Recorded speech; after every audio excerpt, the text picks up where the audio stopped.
fam! Good morning! Maayong adlaw, maayong buntag, Calgary, Canada, and Pilipinas. So let's start our video today. And syempre, pwedeng mawala ang ating weather check. So today, surprisingly, medyo hindi masyadong malamig. Pero fall na talaga, fam. You could even see sa mga puno dito sa courtyard na naninilaw-nilaw na. So saktong-sakto talaga yung punta ng aking parents dito and sister kasi sobrang ganda na ng kulay ng Canada. So balik lang natin. Let's close the door here and punta naman tayo sa kitchen na busy nagcha-chop ng aming watermelon na nabili sa superstore. And tontuwa si mommy kasi fam, mag-Thanksgiving na rin. So sakto yung bigay ng superstore. Kasi ano ba yun, love? Hindi ko masyadong maintindihan eh. Bakit ka biglang nagkaroon ng turkey? So mommy, pa-explain nga ulit paano ka nagkaroon ng turkey at tontuwa ka? So if you spend $300 sa superstore, meron silang parang mga freebies. Depends on the season or depende kung anong meron sila. Pero today, ang freebies nila is turkey at saka assorted na parang chocolate box. Pero ito yung binigay sa atin. Okay. So may pagpipilian ka din kung Yeah, ano ang... dalawa yun. Alright. Ayan fam, oh. Free yan. Young turkey. Siguro around $20 din siguro yan. Or 15, no? Pero dahil nga ang worth ng grocery mo ay $300 sa superstore, ayan, magkakaroon ka ng freebie. And for sure, sobrang daming may alam nito, pati ang Filipino community. Kasi ang haba nung pila dun sa concierge nila eh. Kung saan mo i-claim yung Customer service nila. mga freebies. Ganda ng araw today. So, sakto, may pupuntahan tayo later ng family and ng Alba Fam Gang na naman. So, yan. So, abangan nyo. Pero sa ngayon, pupunta muna si Daddy sa aking nakaschedule na mga errands. Then, samahan niyo ulit ako. Hello fam and welcome back. So after a couple of hours na, so nakapag-prepare na rin kami para sa trip mamaya. And that's going to be in High River. So medyo malapit lang naman. Around probably 30 to 45 minutes from our place. Kasi mas malapit siya sa south of Calgary. So ngayon naman pupunta tayo sa trusted na tire shop ko, Z Tire. Somewhere lang dito sa northeast. So since dadaling nga natin ang ating van papuntang Vancouver, and I could feel na medyo misaligned yung wheel niya. Then syempre ayaw natin na parang nasa-stress yung sasakyan or nasisira and mas mabilis yung wear and tear niya. So ipapa-wheel alignment natin siya ngayon and wheel balancing. So hindi na ako magpapalit ng winter tires kasi naka-winter tires na siya actually. So hindi ko na siya pinalitan since the last winter. Kasi nga hindi naman namin siya ginagamit talaga for long drive up until nagawa yung maintenance na ginawa ni Brother Jan. Yun. So there you go fam, and samahan niyo ulit ako. Let's go!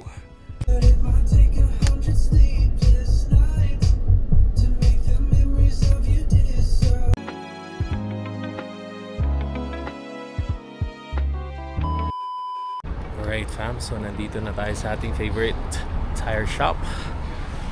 Tawag nga ay Z Tire. So I think napakita ko na rin to dati kasi nga pumunta tayo ng winter dito kasama si Kuya Davon. So we're going to check it out at hopefully maasikaso ako agad kasi madami pa tayong pupuntahan. And yeah, dito ko siya ipapasok fam para wheel align ang ating Odyssey before our trip to Vancouver. Si Kuya Delson na nakita pa talaga kami dito. Oh, shout out! Hello Ate Maricel! See you next week! Ayan, so nandito na fam, and good thing sobrang bilis kay Kuya pala yung kakalabas lang. So ayan na ang ating Odyssey. Tingnan na nila. There you go. So thankful nga pala tayo kasi medyo maagang fall pa tayo pumunta dito at wala pa silang booking. So usually talaga grabe, sobrang puno dito sa tire shop na to. It will take you like half day bago ka maasikaso. So medyo kilala ko na rin yung may-ari and dito din pala si Kuya Nelson nagpapagawa. There you go! You can sit with me. Okay fam, sobrang bait talaga na ito ni Z. So ayun, nag-explain lang siya, kailangan nga talagang gawin yung tie rod. Dun sa mga hindi familiar, part siya ng steering system. So pag hindi yun naka-align kasi hindi niya maumpisahan yung alignment. So he's suggesting na probably pag hindi na sila busy around December or January, saka natin ipagawa ulit dito. But nonetheless, it's safe to drive, very safe daw siya. Nag-test drive pa nga kami para marinig niya kung ano yung mga reklamo ko. And yeah, sabi naman niya wala naman talagang big deal to and I'm not gonna be worried about that sound or that feel that you're having. And let's go naman sa ating favorite meat shop at tumawag si mommy sa akin. Kailangan na daw ng meat. So, bili ulit tayo ng liempo, pork, and chicken. And of course, may parating kaming bisita from Germany. Fam, Pinay na Pinay ito. This is one of our idols ni Donna kasi sobrang strong nito na girl. Pinay na Pinay pero paparinig namin sa inyo kung paano siya magsalita ng Aleman. And when we were in Europe actually 8 years ago, pati yung taxi driver na German or Aleman, hindi niya ma-distinguish na Filipina tong friend namin kasi yung local accent talaga ng pagka-German ay kuhang-kuha niya. So we'll introduce you to her pag dating niya dito sa Canada for a visit. So isa to sa pinaka-close friend din ni Donna. Okay, so let's go to the meat shop called Wahing. Yung puti doon, nagtaka din siya but sobrang busy daw tong place na to. Sobrang busy naman talaga eh. Relatively kasi talaga mura dito.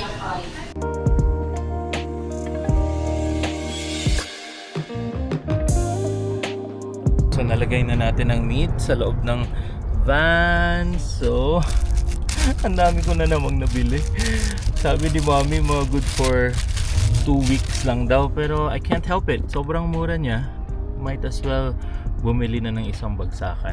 Right? So yeah, meron tayong pang crispy pata, chicken, pang tinola, meron tayong bulalo doon. Then meron tayo, kumuha din tayo ng bulalo bone. And of course, our favorite, liempo. So, uwi na tayo fam. At kailangan pa nating magluto for lunch. Then after that, we're going to High River. Hi fam! And we're back! Hello, hello, hello. On the way na kami pa south and magkakasama na kami dito sa sasakyan. Yeah, medyo mainit fam. Kasi nga hindi ko na pinaayos yung aircon itong van. Naka-van kami Kasi today. ito naman ang gagamutin namin pa Vancouver and alam naman natin fall going to winter na. So malamig na. Medyo malamig na rin siya. Ngayon lang sobrang tikat ng araw dito sa Calgary kaya Yes. mainit pa rin. So nakatulog na ang mga bagets. Buti na lang kasi para mamaya meron silang energy sa pupuntahan namin. Yeah, surprise. Sabi ni Mami, huwag daw namin sabihin sa inyo. Up until boom! Nandun na kami. Diba? Okay. So, papunta na kami ng Seaton and ayan, napakainit ng Calgary. Sobrang sikat ng araw pa. Sakto. May event kami. Maghihintayan ng pambam sa Tim Hortons sa Seaton. So, siguro papunta na din ang mga sisters and brothers doon. So, ilang minuto pa ba tayo? 5 minutes. 5 to 10 minutes na lang kami and we're reaching Seaton. And after that, on the way kami Going to High River. High River. Yeah. So, see you later, fam. Marriott pala dito na po. Yep. Ayan, Seaton area na kami. May Marriott ka pala dito, love. Yep, Pala residence. tayo mag-stay dyan? Pwede ba? Oo, Hotel din ba yan? it is. Ah, Hinja. ayun kami. Lapit na kami. Staycation na sa South. Para ma-feel natin kung ano yung tiga Right. South. Ah, There you go, fans. so, hanap lang namin Fall na ang fall. seat. You are right, love. Yes, nag-meet na tayo dito. Yeah, I remember. Okay.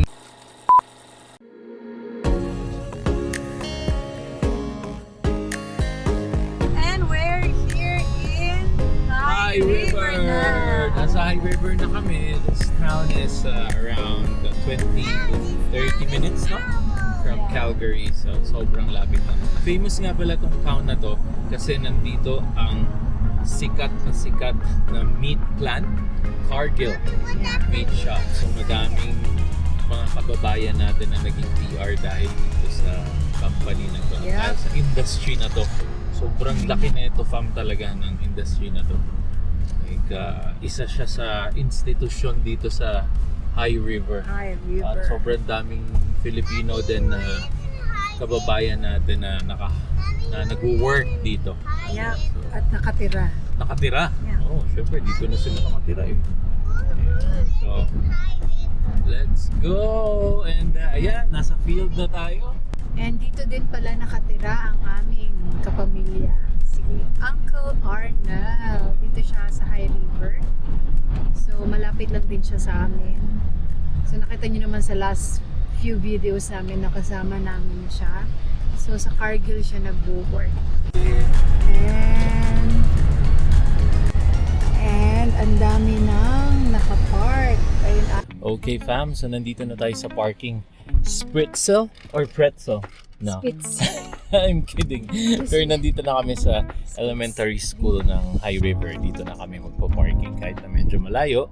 So lakad-lakad lang tayo. Ayan, strolling and ayan na sina Joy at sina brother. So there you go. What's up? What's up? What's up? What's up, brother? Ay, sis ko na. Yan. Nagkakawalaan. Nagkakawalaan ba? Yan na ang group. Yeah. Set up. Alright, okay, that's great. Ayan fam, let's go. Excited na kaming lahat at ang mga bata din. So, yan, kompleto na ang grupo. Okay, so need natin maglakad. Siguro mga 5 to 10 minutes.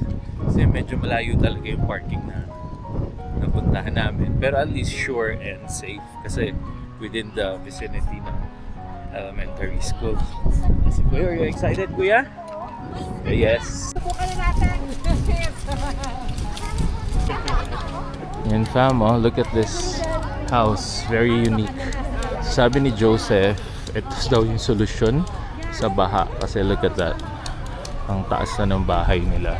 Kasi back 2012 ba? 2013 nagkaroon ng mataas na baha dito. Lubog buong High River. Yan na tao. Nakikita nyo ba yung field? Yan. So dyan sila magpapalipad ng hot air balloon. Mamaya, hopefully talaga meron. At hindi masasayang ang punta natin dito. Wala pang nakaset up, so hopefully tuloy. Field. Ayan. May mga mangilan-ngilang tao na. So mga 2 hours from now pa naman. Pero siguro mga 1 hour and a half before ang flight talaga or ang setup nila, saka ata sila magsasabi kung tuloy ang hot air balloon. So hopefully tuloy at hello fam, okay, so confirmed daw walang hot air balloon today kasi medyo kasi medyo mahangin daw. So ayan, very sad ng mga tao dito at kailangan nang umuwi. So naging picnic na lang tuloy yung punta namin dito. Ayun oh, si Kuya Dave, no, Kuya, wala daw hot air balloon. No. So punta na lang tayo sa house daw ni na Kuya Joash. And then you guys play there. Okay? Alright, so alis na kami fam. Wala daw talaga. So sayang, next year na lang ulit. And so bye-bye po. Ayan, may katabi kaming mga Filipinos doon. So syempre, sinabi natin na lang tayo para support. So disappointed din sila kasi ang layo ng biniyahe nga namin from Northeast. Tiga Northeast din sila. So sayang talaga ang biyahe, but we can't do anything. It's canceled. So going home now. And check out this fam, mga bahay dito sa High River. Gaganda. Alam mo yung ang vibe talaga ay probinsyang bahay pero magaganda. Wow! Look at this house. Grabe, mansyon. Ganda oh. Check that out. Wow! Ganda ng house na to fam oh. Yan, 720. Wow! Nice! Ang mga leaves are falling. Fall na, fall na. Ganda ng mga kulay na. Starting to color. Ganda ng vibe dito ng mga bahay pa. So, probinsya siya pero ang ganda ng lugar. Ganda ng vibe talaga. Parang gusto kong sabihin kay mami na dito na lang kaya kami bumili. Kasi work from home naman ako. So kahit naman saan ako sa Canada, siya na lang yung mag-a-adjust pa. It's either sa hotel siya mag-work dito or what. Pero diba? That's one consideration if we wanted to control the expense, mas malaking bahay. Yun nga lang, medyo nasa probinsya ka. Pero again fam, ang next town dito ay Okotoks. So meron na din actually Costco doon, may malaking shops na doon, shopping centers and all. So lapit na lang nito actually sa Calgary. Ayan fam oh. Another sample ng bahay dito na napakalaki. So more or less siguro ang worth niyan sa Calgary pag bumili kayo, siguro mga duplex lang or detached house na laned.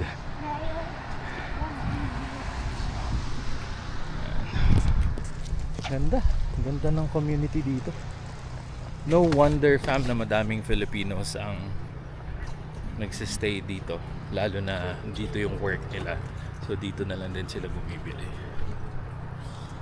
Oh fam, look at this house. Gaano kaganda yung bahay na to. Or is it bahay or coffee shop? Coffee shop pala fam, sorry, hindi pala siya bahay.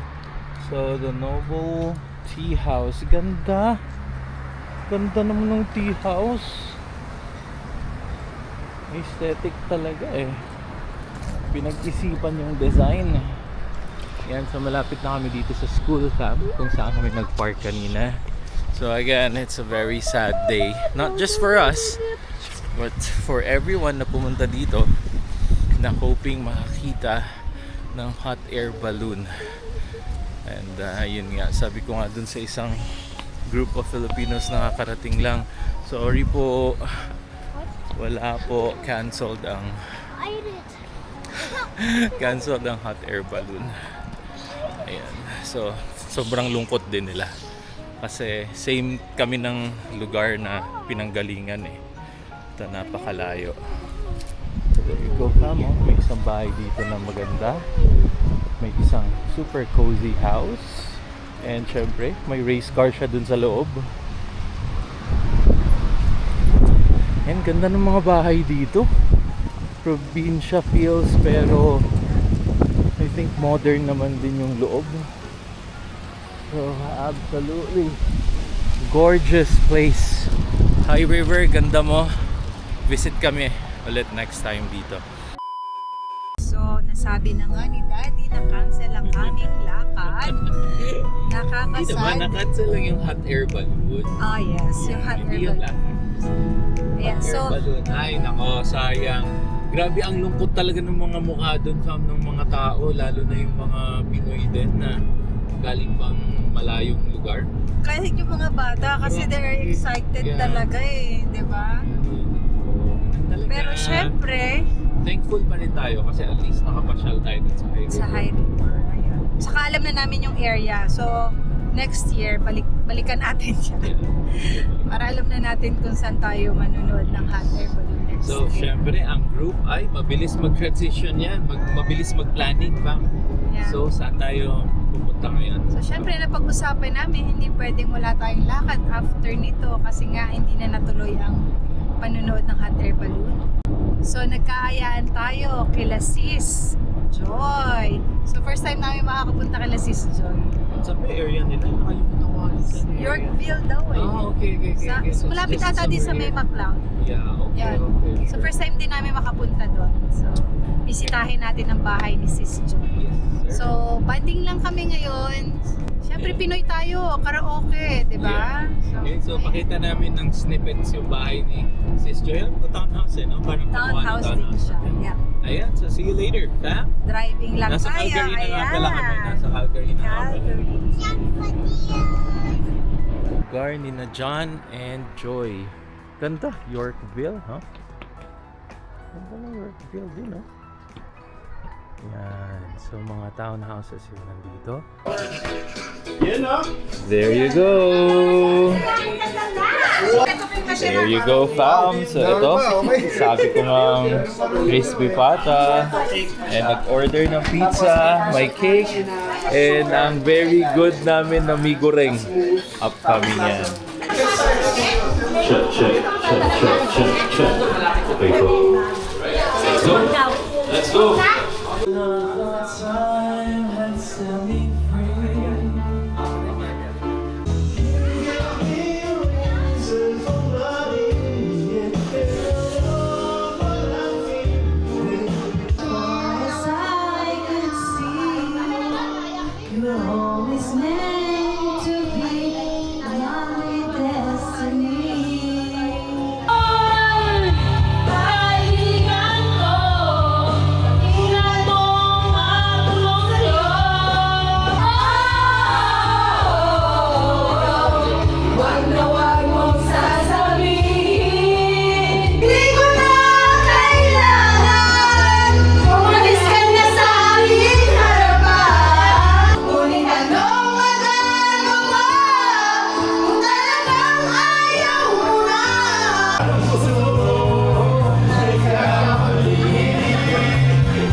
Given the throne, I'm in a new heart to lead. I was the queen of what's meant to be. Oh, I'm fucking our voices. Nothing's getting around me. Gotta be going.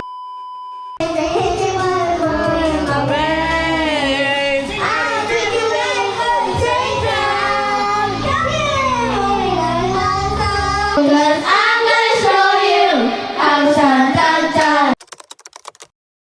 Hello fam, good morning. So kinabukasan na to at sobrang thankful kami sa nangyari kahapon. Kahit na hindi natuloy yung hot air balloon namin, natuloy naman kami sa house ni na Joy and ni John. So thanks again bro and sis for hosting. And salamat ulit sa Alba Fam Bam namin. At sobrang saya again ang ating weekend. So thank you and that's all fam. And dito ko natatapusin ang video na to. So medyo mahaba-haba na. And today, we're just going somewhere for the kids again kasi since it's weekend and we're just trying to take advantage of the good weather. So don't forget to like, share, and subscribe to our channel. Dun sa 60% na hindi pa nakaka-subscribe sa amin, please do consider. And dun sa subscribers din namin, thank you always for watching. Ayan. So again, see you on the next video fam and hang loose.